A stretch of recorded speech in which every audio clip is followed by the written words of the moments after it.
Honestly, if I was at like a blind gathering, if I was at a blind dance party, I still don't think I'd dance. Really? I feel like everybody's grinding. It's like Braille dancing. Like we went to. I don't even drink, and I think open bar is the most important thing. I mean, I agree with you. But my dad's also upset by some of the contents too. You think he's going to enjoy the first 30 seconds of this? Ready?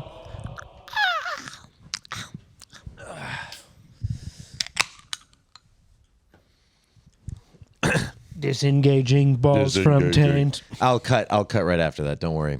Don't worry, guys. I took out the gross him grabbing his penis right out of it. You wouldn't have to be bothered with that. There's no foot on my cock. No bare foot on his penis. We got rid of that. That would be inappropriate. These guys must be going crazy with AI of like dick toes. Oh, so wait, like little penises on the instead end of the toes? Foot? Yeah. Yeah. I don't know if they'd like that though, because I think they like. Or would they want a big position. Would they want a big foot as a penis? As a penis. Would they want like one big toe? Let us know which you would prefer. Would you want one big toe? Would you want one big toe, or maybe like a heel, like the back end of a heel? You just rub it up and then like two a Barbie? big toes as balls, Oh. or would you want 5 little penises on my little penises on my feet? 5 little penises. Yeah. Anyway, welcome to another episode of Call Him Father. It's been a while. That's why we came out hot with exactly what you guys want, frankly. We're sorry. Yeah, that's our apology. Look at how far it can spread. Oh, the modern human shoe I think it constrains. Is constraining, and look at how I'm maintaining for your foot. My spread. So, would you ever get a toe shoe? Would you ever get one of those? Once I'm married, I'm going to start doing a lot of pussy disintegrating acts. Sure. I'm talking mustache. I'm talking I'm talking glasses. I'm talking curly blonde hair. Oh, cool. Sounds good. Yeah, I'm talking Christian. Wait, what the hell? Well, Christian, I mean, yeah, I will say that has deterred a number of women. Yeah, but you know what it hasn't done? Deterred the right one. You ever think about that? Wow. That's deep. Yeah. What I just said was deep. Yeah, wow. We're talking. Yeah, that was deep. And I need to fix my perspective. Yes, I agree with you. You need to fix your perspective. You're correct. Every lady that it doesn't work out with is good, because that means that they weren't the right one. They weren't the right one. Yeah. And that's the thing that we all know about, and it's easy to accept. You know, it's so easy to accept. You go, oh, that didn't work out. Moving right along. Yeah. Get the heck out of that town. Oh, logic inserted, emotions gone. Damn. Don't need emotions. So nice being a human. Yeah, a man specifically. Only a human. Human. You can outthink your emotions all the time. Absolutely. And you can look at your emotions and scoff, because your logic also has weird emotions attached to them. They're just not negative. Like, I look at my logic has pride.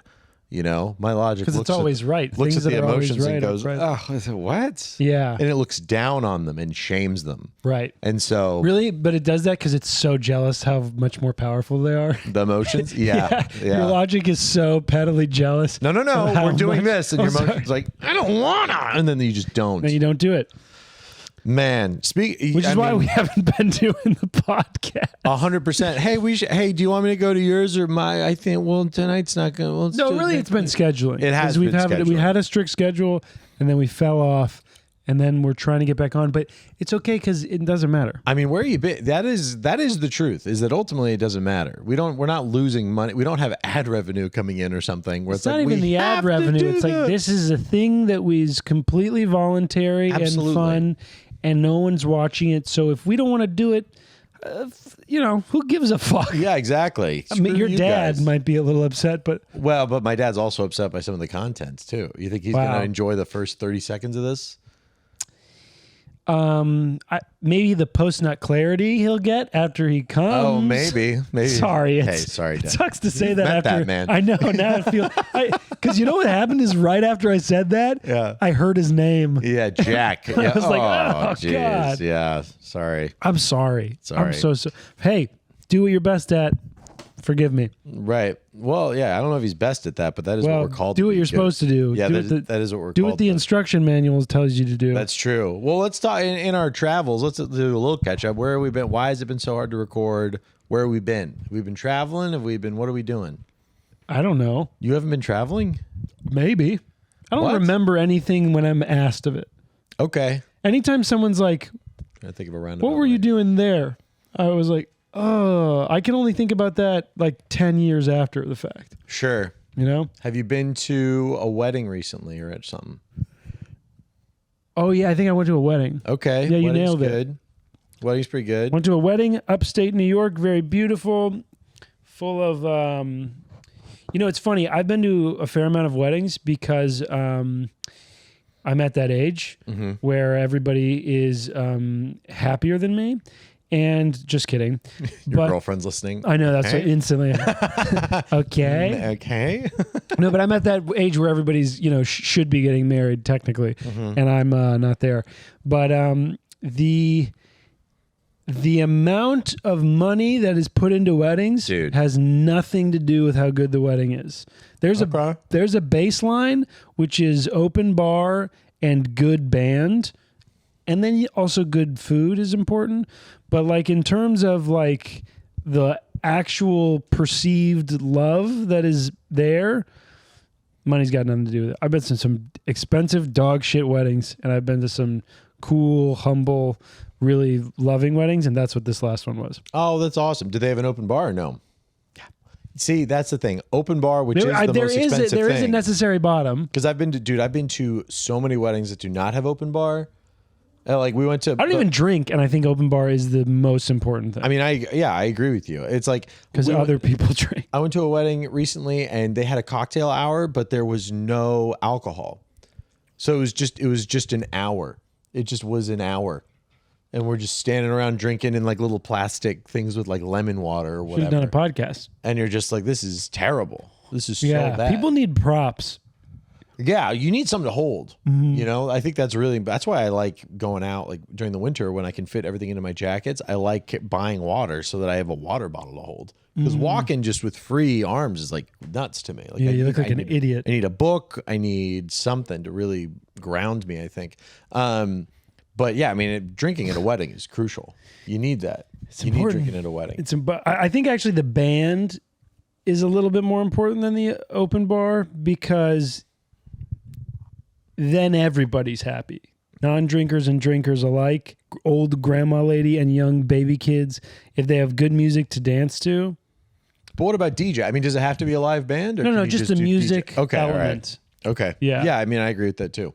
Lighting to make that, I've been to so many like high ceiling, super bright weddings and like auditoriums and stuff, like where the reception is. Right. And no one's dancing at a wedding like that. It needs to be dark. It needs to be like so loud. It needs all this stuff. These weddings you're talking about, they are specifically white weddings. There are weddings that happened at my church growing up. I've been to an absurd number of weddings, and it's just like so many of them. The dance, like they just can't. Honkies need to dance in low visibility settings. 100%, because it's so embarrassing. You have to be like, someone take away everyone's vision first, and now I can dance. Yeah. Honestly, if I was at like a blind gathering, if I was at a blind dance party, I still don't think I'd dance. Really? I feel like everybody's grinding. It's like Braille dancing. Yeah. It's all kind of this big, sexy Congo. Yeah. Mush. And you just are two guys bump dicks accidentally because they're just sticking it out there trying to find something, and then they're like, whoops, sorry. Well, I feel like that's what the sticks are for. The sticks? Oh, well, maybe they have they train their dog. To find like a man or a woman to grind with. Yeah, that could happen. Well, that's also the thing. If you've got sticks mixed with dogs, they're going after those. Oh, what a confusing. That'd be hard. They're like shaking those around, and the seeing eye dog's like, woo, Yeah, the stick guys are distracting the dog guys with the sticks. Right. That's funny. It's just not. I didn't realize that the two ways that blind people have for getting around the world are a dog, man's best friend, and a stick, dog's best friend. Yeah, absolutely. Wow. What's a stick's best friend? The tree. Yeah, probably just be in a tree, not getting cut down. This is why I'm not good at comedy. No, and there's other reasons. I go that direction, and everyone's like, "What? That is the quickest dead end you've ever you've ever gone down in your like, life." Oh, hey, we're having fun. What if we turned into this cul-de-sac? Yeah, nothing here. There's nothing there. What's a stick's best friend? It's not just my fault that we haven't been doing it. It's also your fault. You've been gone. Oh, I've been gone. Yeah, I was traveling I had a boys' weekend where I was gone up in the North New York, upstate, as they say, which was really fun. That was an amazing time with a bunch of college friends. And then I went to Vegas for a trade show. And those were 2 Sundays that I was gone, which is when we normally record. So. And as a result, we haven't done this in 3 weeks. Yes. And boy, I hope you enjoyed the break, because we're back. My arm's tired. Yeah, we're back. We're back and the same as ever. Sorry? What do you mean your arms are tired? Well, you say, and boy, you say, well, I just got in from Vegas and boy, my arm's tired. It's kind of an homage to jacking everybody off on the Rick plane. Glassman. No, what? What do you mean? Why are your arms tired? It's as if you're saying I just flew in from Vegas and boy, are my arms tired because I flew in. But you didn't say fly. Yeah, I know, but you just say and boy, are my arms tired, just kind of whenever it rhythmically makes sense. It's a Rick Glassman thing. Rick Glassman does it all the time. It's very funny. It's very funny when he does it. When he's got people who jive with him. Todd Barry, David Cross, and Todd Barry on Rick Glassman's pod, separate episodes, so good. Because they're both super dry and super sarcastic, and it is so funny. And they're just as fast as Rick, but they just express it differently. So funny. Anyways, do you like Rick Glassman? I don't. That's the guy who's like says he's autistic.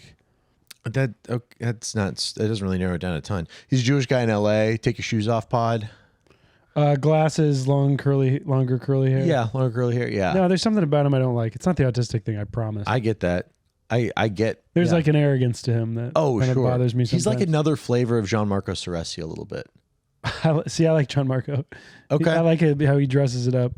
See, I'm the flip of that. I mean, I think Gianmarco's very funny. I don't mean to say I don't like it, but I'm more of a Rick Glassman fan than a Gianmarco fan. But they're both very performative, like good performers. I mean, well, that's enough about other people's podcasts. How about we talk about our fucking honestly, podcast? I think if we become a magnet for suggesting other podcasts that are good, people will come to us for advice.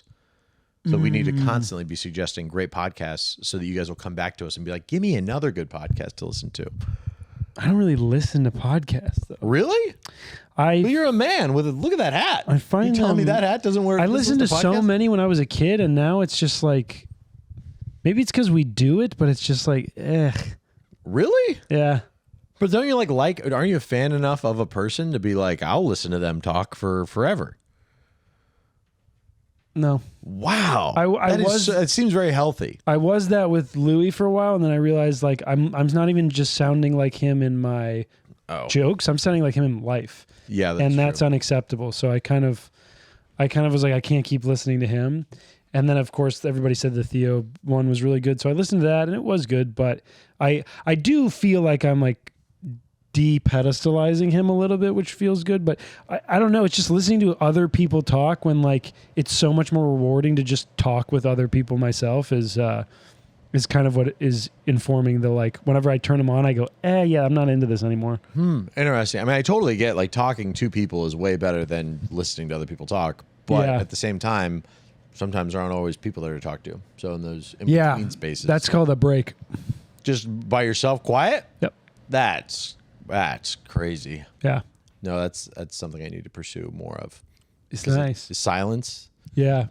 Yeah, it's good. It's really hard though, because once you like get into looking at stuff all the time, it's so hard to get out of it because it's like there's just this reflex to engaging on your phone or your computer. Dude, that absolutely. Like, I mean, it's so subconscious sometimes, my going to Instagram. And I have like things in my phone that like, it's on grayscale. I have to search it. It's not on any screen. I have to bring it down and search it. Oh, wow. I didn't know you could do that. And you can like remove it from screen and it stays on the phone. Oh, interesting. And even still, it's like, boop, search Instagram. Because it's so conditioned. For sure. Which is what that book, The Rape of the Mind, I'm reading about, is a lot of it is about like the how you're brainwashed in different ways, and part of it is Pavlovian, and a lot of that like stuff that is in your phone, you know, is built on like conditioning, like Pavlovian conditioning. Mm-hmm. Yeah, just the continuous motion of like, yeah, I mean, I have that if I'll delete an app that I normally go to. Yeah. Like I was looking for the MLB. Gay Pornhub? I was looking for the MLB app. There's gay Pornhub? Yeah. Okay. We'll be back. Just clapping to know where to go back to in the episode. Yeah. We come back entombed and come like hand solo. He's frozen. Was he frozen in? Yeah. I think that's Jabba the Hutt's cum. I think that's it. That's his? Yeah, that's dark. Oh my God, just Carrie Fisher. You poor lady. Yeah, I know. Dude, poor she her. was so hot in that movie. She's a good looking gal, man. She's very good looking. And then she's bipolar. She's the first person I ever learned about that was bipolar. She into women too? You are going to be the top-notch dad comic. Woo! Boom! Yeah. Come on. Honestly, you have to have kids just so that you can do dad comedy. Dude, here's the problem. I do great with kids. Like I hang out with kids at my church, and I crush with them, dude. Yeah. Crush them. You take their little hand and you shake it really fast, and they go, blah, blah, blah, blah, blah. Yeah. And you make noises, you know, and they love it. They love it. It's so fun. Well, you heard it here first. Josh does well with kids. I do. Unfortunately, I don't have a good look for He's that. doing a Little St. James Comedy Festival after his Riyadh spot. Yeah. one pedophile country to the next. Do you have any opinions on the Riyadh Comedy Festival? I mean, I slaves bad. Hopefully I wouldn't do it. If I had the wherewithal and the money to not do it, I think so. It also I don't know so much about the Riyadh Festival as much as each comic. Like I judge, this is unfair of me, but I totally judge Bill Burr the most for doing it.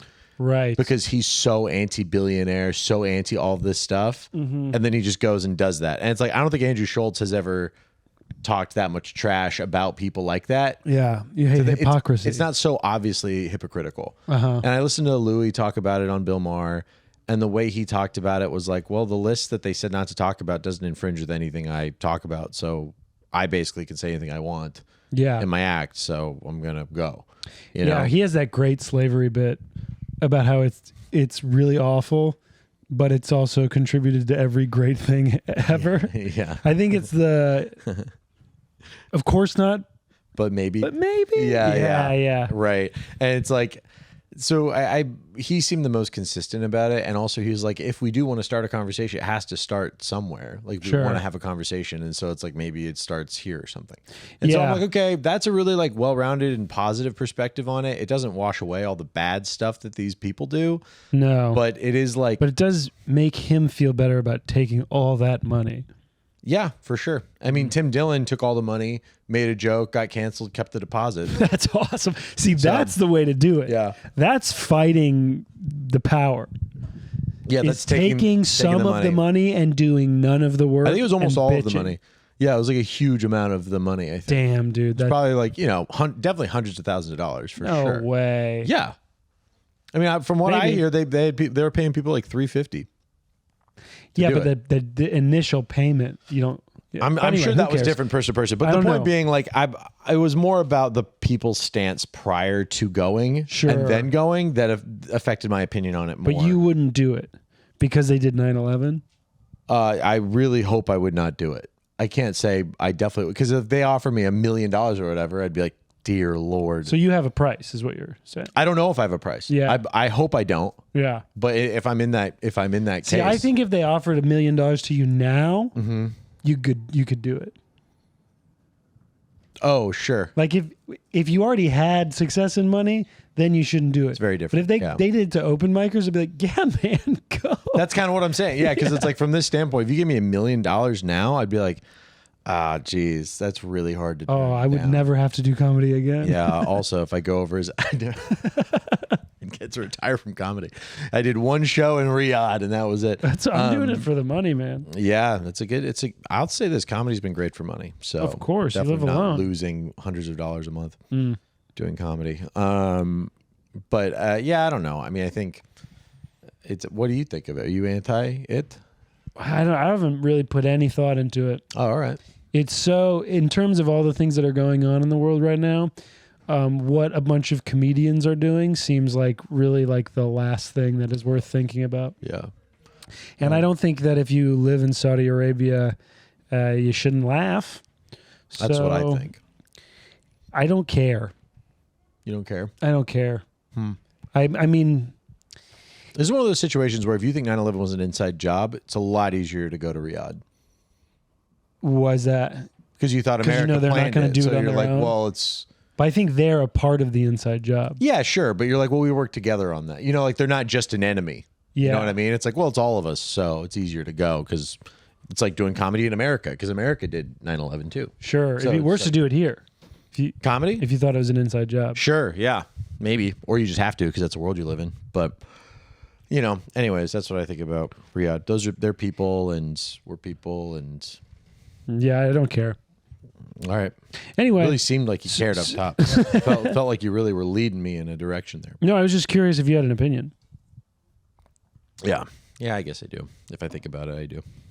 I guess that was unfair of me to make it seem like I had an opinion and then be like, no. Yeah, exactly. You're like, so what do you think about the Riyadh Festival with all the people that did 9/11? And then I was like, I think it's really complicated and nuanced. And can like, I say how I thought I was saying it? Oh, sure. So what do you think about the Riyadh Comedy Festival? And then you're like, so I don't loaded. I don't like it. And I was like, because they did 9/11? That's how it went down in my head. See, because they did 9/11 makes it loaded all of a sudden.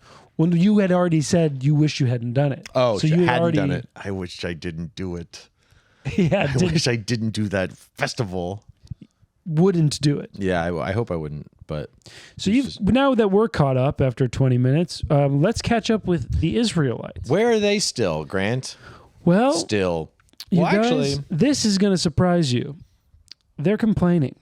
come on. They're complaining again. What? Yeah. But for why? Well, they're still in the desert. Okay. That'd be upsetting. It's crazy. They're in the desert. For Although, so long. speaking of Saudi Arabia, they've been in the desert for a long time. Yeah, I'm not that hearing area. any complaints. That area of the world. Well, they're doing pretty good over there, Saudi. Yeah. A lot of them are, and I think a good chunk of them are complaining. They just doesn't really get out. Oh, right. They go to jail. Yeah, they go to jail if they complain. Complain jail. Keep that in mind when we think about how God treats these complainers. Okay. Yeah, he's putting them in complain jail. Yeah. Well, Saudi they are. Complain jail in this. So basically, they're out of Egypt. Mm-hmm. They've left Sinai. Mm-hmm. They're moving around via the cloud. Yes. With the tabernacle, with the tribes, all the things set up. They are starting to get a little tired of the manna, which is the coriander-like stuff that's falling on the ground as dew and hardening every night, and they're making into bread. Yeah. They're getting a little. They're getting palate fatigue. Okay, It's the bored. same thing every day. Every day. Then they're not autistic enough to love that. No, I would love that because if I like it, I eat the same that's thing every if you day. like it. I Sure. don't think, Josh, Snickers are not falling from the sky. It's like a boring bread paste. I think I could learn to like that. I think if you do it for long enough, I think I'd learn to like it. Okay. That's my optimistic You more take. like your favorite flavor is consistency. Yeah, my favorite flavor is the same flavor. Okay. And also, I eat white bread and peanut butter. Coriander is probably more moist than that. You know what I mean? Fair. So I just feel like I could handle it. So they're tired of the manna. They want to go now. That they're bitching because they're kvetching About going. They'd rather be back in Egypt where they could eat meat. Mm-hmm. And yeah, they literally were like, we had these over there. We had this. They gave like a laundry list of amazing stuff they had as slaves of Egypt. Yeah. Which is so like, oh, geez, that's crazy. The things you'll trade. The Egyptians treated their slaves well. Yeah, apparently. I guess so. Well, yeah, or they just were like, yeah, I guess you can have that because it was so like, because they kept complaining. Yeah. Oh, give us some better food, Egypt. All right, give them the buffet. Oh, thank you. But yeah, so God hears that because he hears everything. Mm-hmm. And he's pissed. And so he talks to Moses. He goes, hey, I'm going to kill all you guys. All these people who are bitching, I'm going to kill them because I did all this stuff for them. And they're not grateful. Yeah. They should be grateful. And Moses intercedes as he does every time. And he says, look, you can't kill them. You can't kill them for a couple reasons. One of the reasons is if they die out here, then all the people back in Egypt won't think that you're very powerful, which is kind of a petty appeal. And then the other one is, if I remember correctly, you made us and you got us out here. Why would you kill us? Yeah, you're going to restart with a whole new people? Yeah, like, come on. do that? Come on. So he's appealing to his pettiness and his laziness. Which is so funny because that's such a that's what I would hate about it as a human. Yeah. And so I appeal to God. I'm like, well, God, surely you understand. And God's like, no, those have no bearing on me at all. They don't? No, God could easily create a new nation. Sure, but it does seem like it works, that intercession. I don't think that's because God's like, Moses, you have a good point. I think that's because God's merciful. I think it's because God's a merciful God and loves his people ultimately and says, okay, the fact that you were fighting for this, like, I love you and I want this to go well. So I will do that. The intention of the intercession is enough to gain the mercy. Mm-hmm. Is that what you're saying? No, God, don't do this. God's like, okay. And it's not for like the reasons. It's not like God's like, oh, I'm in between a rock and a hard place here. I guess I can't go back. I guess I've gone too far with these people. That's not true. Yeah. He totally could do it. I guess the way that it's written makes it feel like those reasons appeal, but maybe, God doesn't say like, oh yeah, good point. Right. I don't think it's like, it doesn't then say, and God's hand was forced. He had to keep, like, there's no resentment from the Lord here saying like, oh, I guess I have to do that. There's God willingly doing it, even though he definitely does not have to. I'm not able to. And then Moses is like, by the way, this is too much fucking responsibility.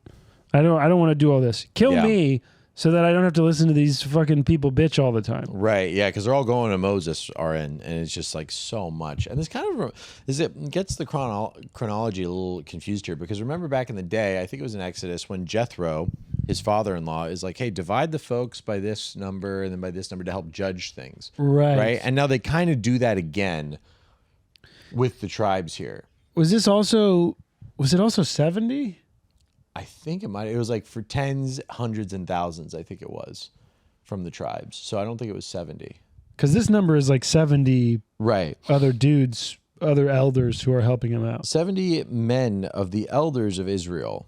Yeah, so it's a different, I guess it is a different grouping. It is like a different set of responsibilities. But so yeah, he splits it up a little bit. They have a little tabernacle party where these guys get a little bit of slice of God in them.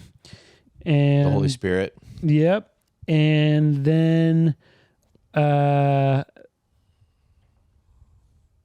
God says, hey, you guys want meat? I'll give you fucking meat. I'll give you some gosh darn meat. And then he sends quail and a plague. You want to tell him about the quail plague? The quail and a plague. The quail came in from winds. I think it was on either side of like a day's journey, was it? Or half a day's journey to find like just stacks of quail, just dead quail. The way it's described is like 3 feet high piles of quail for miles around them. Yeah, exactly. It's just like some insane amount, some silly amount of quail. Right, a comical amount of quail. Yeah, exactly. It's like if you just woke up and just for and the world blocks was around quail. you, it was just Omaha steaks. It was just around you. Oh my God. You're just like, what happened? Waking up surrounded by Trump steaks? Yes, tea steaks. Pinch, it's got the brand pinch in it. me. Oh my goodness, they're already cooked. Ooh. Were they already cooked? The quail? Probably not. I'd imagine. They didn't fall down in those like the rotisserie things, the packages. Yeah, they've got the stamp on it. They got the store? each one's weighted different. You're like, well, I don't want that one. Mm-hmm. No, yeah, there's quail for miles around them, and they have to go out, and then they get the quail, and they go back and bring it into the camp. Therefore, the name of that place was called Kibroth Hatava. Hatava? Well, this is because they all ate the quail and then they died and they buried them. Yeah. And then they named the place. The name means the graves of the greedy, essentially. Yeah, exactly. So he goes by while the meat was yet between their teeth before it was consumed. The anger of the Lord was kindled against the people, and the Lord struck down the people with a very great plague. That's why it was called that place. Oh yeah, what does it say? 2 cubits above the ground. 2 cubits? A day's journey on this side and a day's journey on the other side from around the camp, and about 2 cubits above the ground. So they're in a sea of quail. Yeah, it's like nuts. But They're it's an also a island in a day's sea of journey quail. away. Yeah. Is that the width of it, or is it? I thought that was the width of it. Okay, I thought they had to travel a day, and then that's where the quail was. Oh, That's how I was understood viewing as it. that. I thought, because it's in the context of explaining the sheer amount of quail. I think you're right. Then a wind from the Lord sprang up, and it brought quail from the sea and let them fall beside the camp. About a day's journey on this side and about a day's journey on the other side around the camp. Yeah, I think you're right. How long you walking in a day?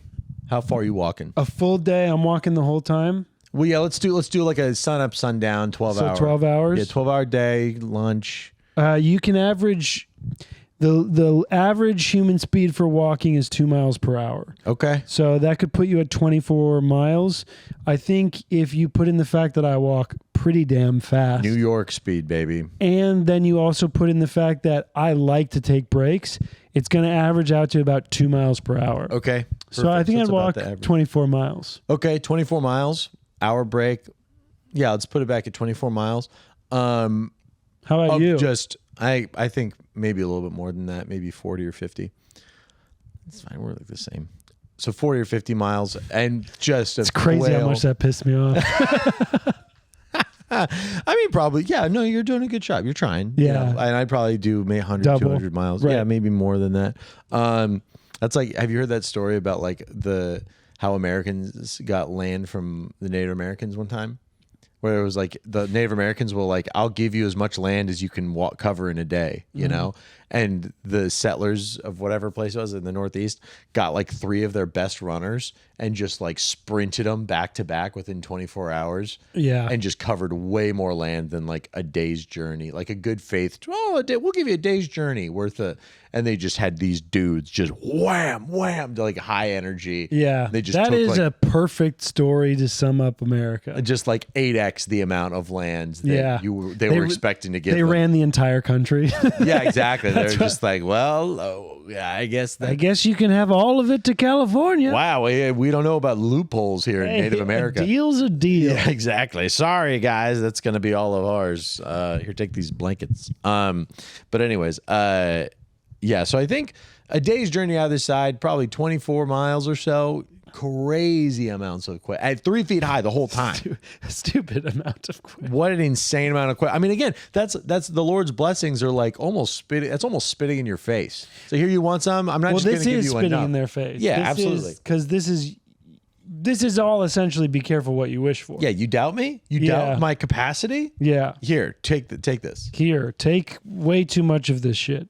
And so they eat it. They all get sick. Many die. They bury them. They name the place the graves of the greedy. And this is not the end of the people's anger with God and with Moses as they start their journey towards the promised land. What happens next, Josh? Miriam, and as the header says, also, we got a really good note, really helpful note from somebody that said we should talk about the references in the scripture. So right now we're starting at Numbers 11, and then we'll tell you where we're at. But right now, this section that is chapter Numbers. Chapter is Numbers. Great, 11. The book is Numbers, chapter 11. Yeah, sorry. Numbers, chapter 11. Right. And so now we're moving on to chapter 12 here, where it says Miriam and Aaron oppose Moses. So then, sorry, I forgot this. I'm sorry. I have been listening to the Bible on audiobook. Oh, cool. And the first chapter, or the first line of chapter 11 is, and the people complained in the hearing of the Lord about their misfortunes. And when the Lord heard it, his anger was kindled. So it says the people complained in the ESV. In the version of the Bible that I'm listening to on Spotify, it says a bunch of worthless foreigners complained. So I thought that was interesting. Yeah, that's interesting. Let's look at the note here within 11. 1 through 3. Yeah, in 11, 1 through 3, the note here is, this is just a general complaint by the people. In judgment, fire breaks out in the outlying parts of the camp. As on other occasions, Moses' intercession halts God's judgment. That's interesting. They don't mention anything about. They don't say anything about it. The people. So that's what translation is that?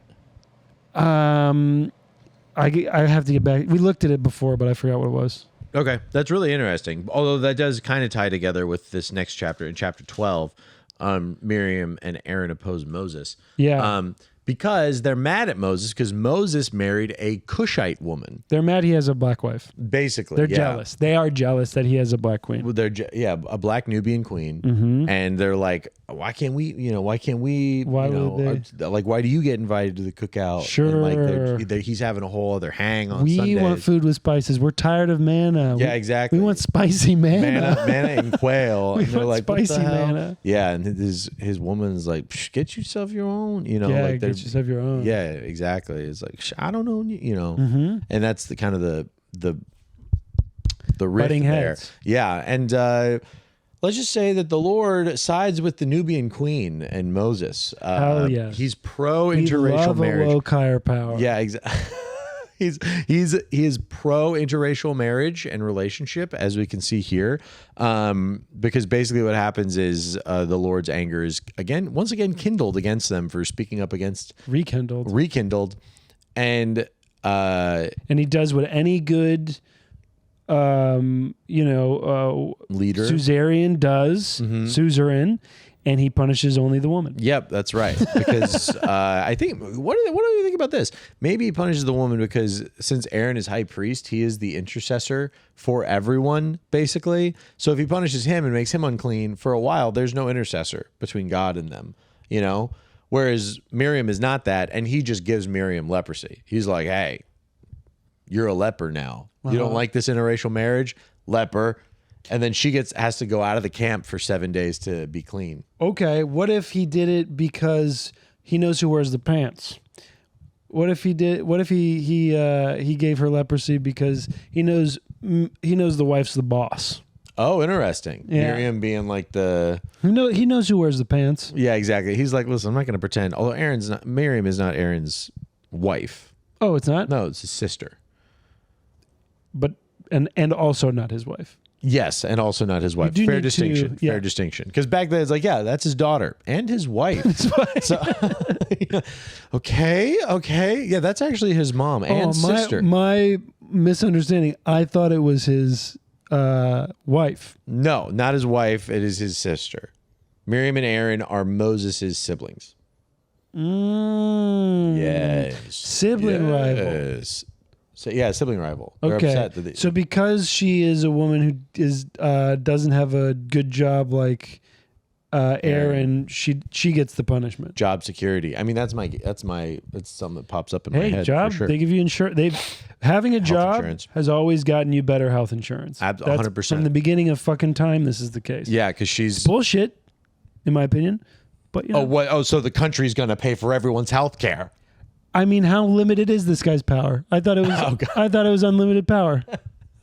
He just dropped a bunch of quail. Okay, he's reserved. He's spite quail. He just gave him a bunch of quail. Yeah, that's true. But I bet a lot of folks liked it though too. Yeah, that's why they. Do you think when they were eating the quail, they were like, that's how you know this quail is good, because it comes from like the angry God. When people were like, oh, it's like, this restaurant is good because the service is bad. Oh, interesting. Like Dick's Last Resort. Yeah. What? Dick's Last Resort. Do you know that restaurant? That's the name of your mom's asshole. Oh, go on. Sorry, Jack. Take that one. Well, I don't think he cares about that. Yeah, okay. He can insult my mom. That's a funny thing for your mom's asshole's name to be. Dick's Last Resort? The last resort. Nowhere else to put this. The dick would go to anything to not put it in your mom's asshole. Yeah, 100%. That's my last resort. Also, it's like resort, like he's doing it to solve a problem. Sure, like he's like, I have to do this. It's my last. I've done everything. I've tried everything. It's my last resort to make me come is your mom's Or what butthole. about this? You think about it this way. He's been to all the other resorts. he's ending with his favorite, the best resort. Even calling it a resort is nice. Yeah, that's true. This is my resort. Yeah, the worst day. Did you go to the resort recently? A day at the worst resort is better than, a day at the best concentration camp. Absolutely. The best concentration camp. I bet they probably had hierarchy after the Holocaust. Someone's like, I was at Auschwitz. It's the worst one. That's German. It's the worst one. Well, they were there too. It's the worst one. And then the other one's like, oh, I was at, Mar-a-Lago or whatever. And they're like, oh, that was an easy concentration camp or something. I bet, dude. I bet people always love a good way to look down on people. Yeah, well, you weren't at Auschwitz, but it's like when someone says they're in the Army and then they tell you they're in the National Guard, and you're like, okay. Yeah, exactly. Yeah, I'm in the Coast Guard. You're going to make it through this one. Nice. Yeah, you're in a helicopter just flying around looking for drowning kids. Auschwitz and Treblinka, that's like the Navy SEAL of... Yeah. That's Survivor. That's Delta Force. That's the worst. That's just the insanely bad. How did you do that? What? You came through Auschwitz, and they're like, yeah, we did it. We had to survive. What were we doing? They also had German accents too. Well, what were we had to survive. What were we doing? Trying to combine. No, it was getting there. I think by the end it was getting better. But anyways, what the hell are we talking about? Oh, Miriam, leprosy. And basically the Lord was like, hey, leper, you're cooked. You're going to be dead now, basically. And then Moses was like, this is the way it's written in scripture is very interesting to me because it seems so sincere. It says, okay. I'll just read chapter 12, 11 through 13. And Aaron said to Moses, "O my Lord, do not punish us because we have done foolishly and have sinned," not liking the marriage. "Let her not be, her Miriam, be as one dead whose flesh is half eaten away when he comes out of his mother's womb." And Moses cried to the Lord, "O God, please heal her, please." Very interesting. Please heal her, please. That feels like not the same rhythm in scripture as it normally is. Maybe it's because it's his sister. Instead of just saying, please heal her. He goes, please heal her. Please. Like the doubling down. Sure. The urgency of it, the deep desire was really interesting to me. So yeah, you hear the sincerity. And then the Lord basically says, yeah, we have a process for this. We gave it to you in Leviticus as to how to be clean of leprosy. Send her out of the camp for 7 days, I believe it was. And then she was accepted back.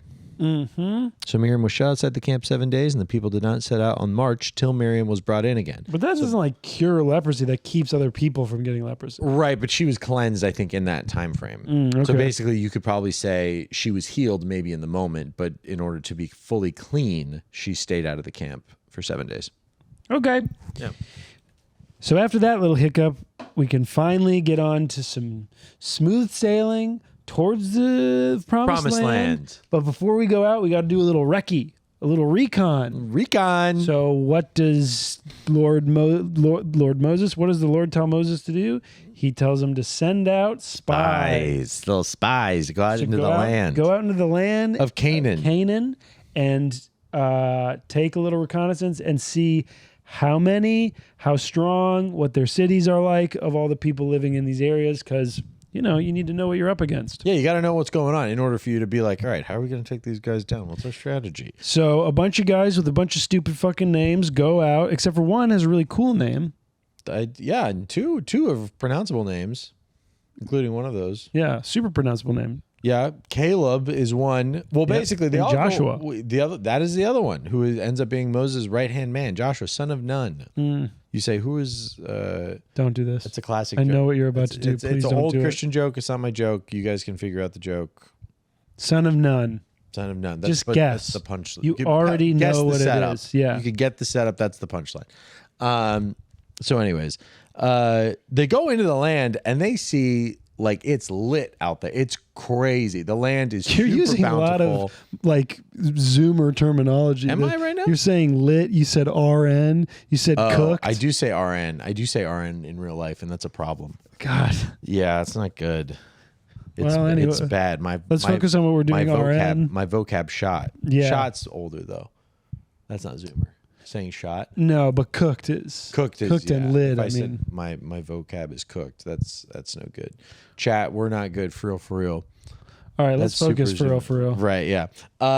they go out there and the land is amazing. It's super fertile. They Big get ass this grapes. huge grapes, and they see how fertile it is and how amazing this promised land is to them. So fertile. So fertile. Land is just big fucking ovaries. Oh man, look at those ovaries. I want to be all over those ovaries. Oh, let's get our people in those ovaries. I love me a bitch who got some fat ovaries, you know. Is that Moses' brother-in-law? Yeah, I guess. It's just funny to sexualize that. Yeah, he's like, man, ovaries. Man, you got some good ovaries in there, man. I can tell. They're coming from Africa. Absolutely, that's a good point. They are. And so basically, they spied out the land. They saw that it was amazing. However, the folks living there were freaking huge, just monstrously large people. They were saying of the Nephilim. Is that true? Or is that what the guys who are being negative when they report it back are saying to deter them from continuing on? I'm sure they were being hyperbolic, but I do think they were probably bigger. You know, I think imagine some... Probably because they haven't been eating dew for the past 20 years. Yeah, probably. They're eating some substance. Because look at the land. The land is so fertile. Yeah. Imagine a bunch of Filipinos checking out like the Netherlands or something. You know what I mean? Sure. They're like, these people are giants. This is crazy. How are they, you know? Yeah, I guess if you've been living in slavery for a couple hundred years, Malnourished. yeah, you're probably malnourished. Your back hurts. Your kids are probably tiny. Absolutely, yeah. And then you go to a place where there's a ton of grapes, and you're like, wow, these guys are big. Yeah, exactly. They're huge. I could see that. I could totally see it. I'll grant that. Sure. I'm not saying I don't think they're lying about how big these people were, but I do think that they came back and they're like, yo, these people are way too big. We're done. We can't do it. It's funny though. I've never thought about like the Nephilim. Like, it's possible that they were just like big people. Like they weren't like giants. They were just like some people were small, and then there was a group of people who genetically, for some reason, were just big as hell. Yeah, absolutely. I mean, that's a different interpretation. Like, there's some Christians who really love the idea that the Nephilim were like these people were giants, and I think they're saying they're of the Nephilim. Like, they might not even be Nephilim themselves, but they're like of that trait, basically. Yeah, I guess it's just coming from the perspective of like, okay, what parts of this are like could have come from a place that makes sense to someone who's not as open to the like fantastical side of it. Sure. Like, there's a basis of all this stuff that comes from something that is real world. Right. And I mean, basically, you could just say, yeah, our average height in Israel is, 5'6", 5'7", or whatever. Sure. And the average height over here is like 6'2", 6'3". Sure. Whatever it might be. And that's a foot bigger. Yeah, that's a lot bigger. So they're like, all of these people are huge. They will destroy us. Plus, when you're doing sneaky stuff, you're scared. So totally. You perceive things as... Also, you just think, okay, but combat is not the same as now. It's not like we don't care about height now. It's like, how's your drones? You know what I mean? Honestly, height is kind of a disadvantage because you got more to hide behind stuff. I've heard this, and I don't know if this is a stat. You might know this stat better than me, but the average height for like a Navy SEAL is like shorter, 5'9", 5'8", 5'9". Like, not these big 6'3", 6'4" monstrous dudes. Like, they're smaller dudes. Yeah, I think that's true. Mm-hmm. Just because it's like, well, you got to be compact. You got to be. Well, it's interesting because there's always a ton of stuff that goes behind the sample that you get, because it could be that shorter guys just need to be Navy SEAls to get pussy. Yeah, that's so true. Some tall guys, 6'2", 6'3", they're like, I'll be fine. They're like, I don't need to die for anything. I can just go to a bar. Yeah, I'll be okay. Whereas a lot of these shorter folks have to grind, dude. They have to do the hardest military training reported to us on Earth. Just to be like, do you have doubt or reported to us? You think there's harder? I think that like it's a big propaganda component. Is that this is the hardest on the planet? You know? I mean, I definitely think there's harder, but they can't talk about. I think it's super hard. I'm not saying it's not hard, but also there's also just like a level where it's like, okay, like that's basically impossible. I don't know what levels of harder there are. Sure. I guess less people can do it. But you do have some boot camps that are like, this one's pretty lax. Yeah, sure. The Navy, do 2 push-ups. get in here. But I think like a lot of the people that go into that fail because it is so hard. Right. Yeah. And that's good for the military because it gets people in. And then when you fail the SEAL training, you just you're put wherever they want to put you. Yeah. You lose your ability to choose your. I think it's called an MOS, like your military occupational specialty, and like. So it's like it's a great recruitment tool, not only for the few amazing people or amazing in their way to fulfill that role can do, but also for the fact that they get a bunch of people who can scrub boats. Yeah, I mean, my brother, his MOS that they gave him initially was recon Marine, and he goes in there. It's hard as fuck to be recon, and I think he just got cut because of something. It's something in the pool, like his lungs could, like he passed out in the pool multiple times. Sure. Because of that. So then they cut him. But in order to go to recon Marine boot camp after initial boot camp, you have to sign on for an extra year. Yeah. So he's like, all right, whether you pass or not. So then he doesn't pass, and he's just in there for another year. And then they gave him like motor T or whatever. So he's just driving trucks around. Yeah. And it's like the worst thing ever. But he signed on for an extra year doing that just to have the privilege to try to be a recon Marine. Hey, you got to risk it to get kicked out, killed, and then denied that you were there. Denied that you were there. Happens a lot. Is like they do covert actions. Oh, covert ops. Yeah, for sure. Yeah, but because they're illegal. Yeah, but they're probably fans of that too. They're like, it's awesome. Glory. Yeah, they're like, they couldn't even tell me I was there. Yeah. They probably like that stuff. It's a big secret. Which also, it's one of those things where it's like when you get to heaven, I'd love to know about some of this stuff, you know. But also when I get to heaven, I probably won't care. Some of what stuff? Just like the secret stuff. Like, hey, who really did this to that, the other, you know? I went to high school with a guy who like he wanted to be a politician just to know the secret stuff. Sure, dude, I totally get that. And I get that I get that from one standpoint, but then from another standpoint, I'm like, that's not maybe the primary quality we want in someone who's to protect and to serve the people. Which that's what nobody is doing it for that reason. No, they're doing it for the insider trading. Yeah. Oh, that's sick though. It is. I get it, man. Just being like, 9/11's happening tomorrow. Yeah, I'm gonna put some puts on. Yeah, I'm also gonna dump some stuff. Maybe. You put things. Yeah, you dump some stuff, but you do puts. Yeah. On United. Hey, I'm putting a bet on the fact that these two towers are gonna fall tomorrow. I'm like, that's very specific. No, this is in Kalshi. Yeah, this is a Kalshi bet. By the way, we're sponsored by Kalshi now. Yeah. We found a way to organically put that ad in Or there. we're betting that we will be sponsored by Kalshi. Put that on Kalshi. Yeah, all right. Kalshi's only like politics, though, right? Or is it anything? I think anything. Wow, that's awesome. If someone makes the bet. That's so great that we've reached the point of financialization where you can just bet on life. Yeah, when's the next time someone will tell me they love me? Let's bet on that in a romantic sense. I bet that will happen. I'll bet $500, and if I'm right, you have to pay me. Suck you off? Oh. No, pay me $500 that someone will say it in 1 second. I love you. Romantically. You didn't say that before we made the bet. So they send the spies to Canaan. They get spooked, but they also get excited because of all the big grapes. That's one of the big things. They pull off a big branch of grapes, and they're like, look at these big fucking grapes. And the spies report back, and does he send 12 spies? Yes, 12 spies. 10 say, holy shit, it's scary out there. 2 say, we should trust God and go with it because it's also sick and filled of milk and honey. Yeah. And guess what those 2 names are? Caleb and Joshua. That's right. The Lord hears this. He's pissed. He's pissed. He's pissed a lot. Yeah, well, these people aren't exactly being awesome either. These people. Anti-Semitic. The Jews aren't exactly being great right now. They're being a little complainy. They're being awesome now, though. Now they're ripping it. Now they're crushing it. So he's mad. So he says, okay, fuck you guys. You guys don't want to do the things that I'm telling you to do. You're going to suffer in this. You're never going to even make it to the promised land. Right? Yeah, that's what he said. So they were out there spying for 40 days. They get back. They, like he said, 12 said yes, or 10 said no, 2 said yes. And then God goes, all right, you know what? For each day that you were in there checking it out, it's going to be 1 year of wandering in the wilderness. So that's 40 years wandering in the wilderness. And all of the people that are here in Israel right now, none of you are going to get in there except for Joshua and Caleb. None of the adults. None of the adults are going to make it in. Anyone under 20, you could make it in. But yeah, everyone 20 and up, you're never gonna get in. Basically, it was just all saying you're going to die before 60. Dude, being 21.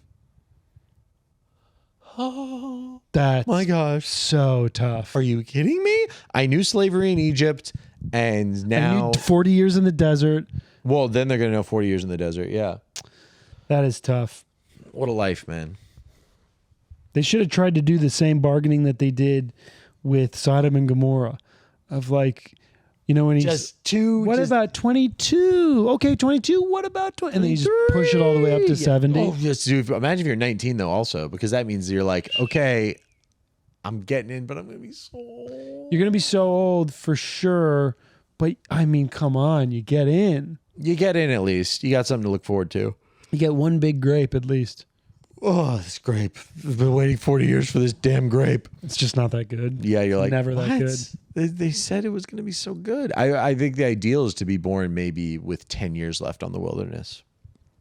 Because then you get to your childhood is in the wilderness, and you're like, yeah, oh, this sucks. You can't hear that bullshit about you were never even in the wilderness. Yeah, exactly. It's like, no, I was in the wilderness for 10 years. I grew up. I knew it. Yeah. But then also you're going to be the old, you know. And you have the grit that the wilderness gives you. Yeah, that's true. But then you can use it to really guilt people. But Yeah. also you use that grit to take advantage of the gritless in the promised land. That's true. You guys were born in the promised land. I was out there for 10 years, you know.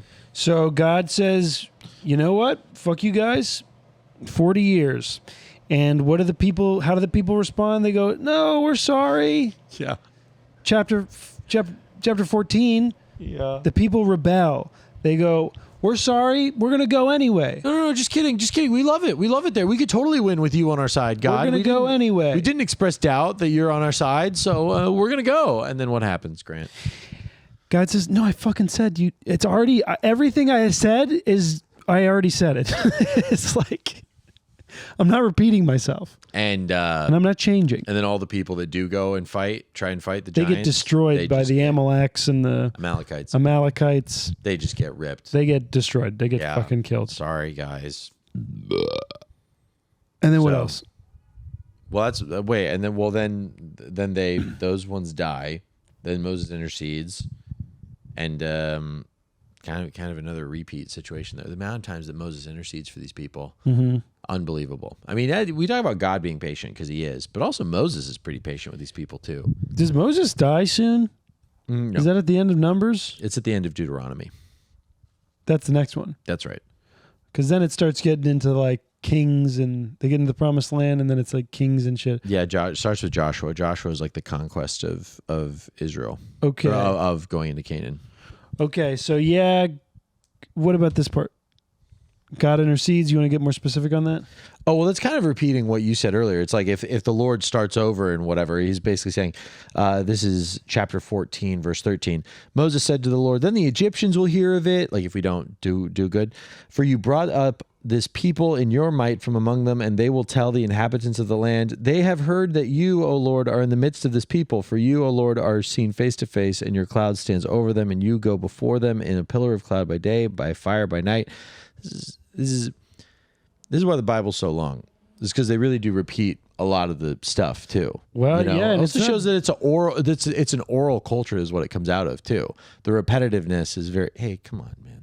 No, keep talking about your oral culture. So in this culture, they would suck each other's dick in each other's out a lot. That's not what you meant. Oral. That's what I meant. But it's not funny if you were alluding to it. So it's not funny if you say it.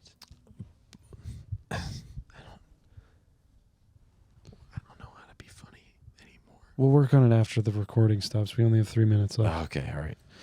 And so basically it just talks about, hey, you people know that you're with us, and if we get cooked, then we're done. Then that's on you, basically. It's like that's going to be the rep that you're giving out to the countries, you know? Yeah. Don't do that. It's basically his point. Don't do that. They do it. They get defeated in battle. Mm-hmm. And how are we going to make up for this? How are we going to fix all of this shit?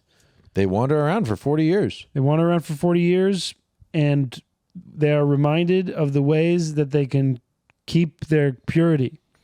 So again, we get another chapter of laws about sacrifices. Mm-hmm. And honestly,